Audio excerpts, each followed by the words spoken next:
I see a calmness about him. I see a calmness about him, and I think it's something that a lot of players don't understand. I think the fans, it's very hard for the fans to really understand what I'm saying, because most players don't get it. There's a serious calmness about him, extremely deadly, because he's not up, he's not down, contemplating what just happened before, or worrying about what's to come next. He's just there. And when a player has the skills and has trained himself to have the skills to be able to shoot, dribble, left, right, etc., and then you mix that with this calmness and poise, then you have a serious, serious problem on your hands. And so when I watch him play, that's what I see. I was always the smallest kid on my team. I had a terrible, ugly catapult shot from the time I was 14 because I wasn't strong enough to shoot over my head, and I had to reconstruct that over a summer, and it was the worst 3 months of my life. You'd think there were no hurdles or obstacles that I had to overcome, but even when I got to high school, I wasn't ranked.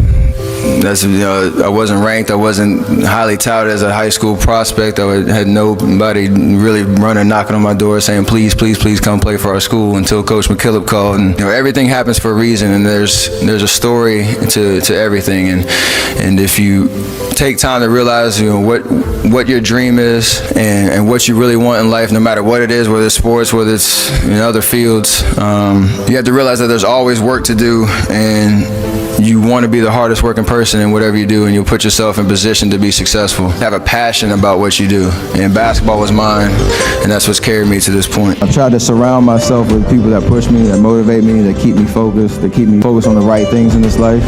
I have that on the stage right here. I have that in my family, and for that I'm extremely blessed and extremely thankful for that. It's a crazy world, and to have that kind of guidance and that kind of motivation definitely has allowed me to do what I do on and off the court. So that's kind of my message, just to not be complacent.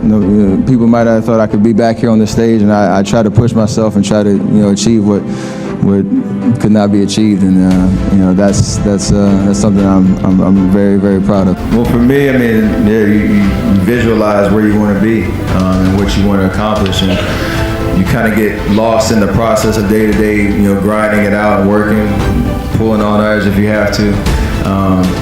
It's just about not losing vision and not losing sight of what you're trying to accomplish, no matter what hurdles you have to go through. So what you're interested in. So for me in basketball, and it's about visualizing, whether you write it down, put it on the wall, do something, what your goals are, and get lost in the process of day-to-day grind, day-to-day getting better every single day.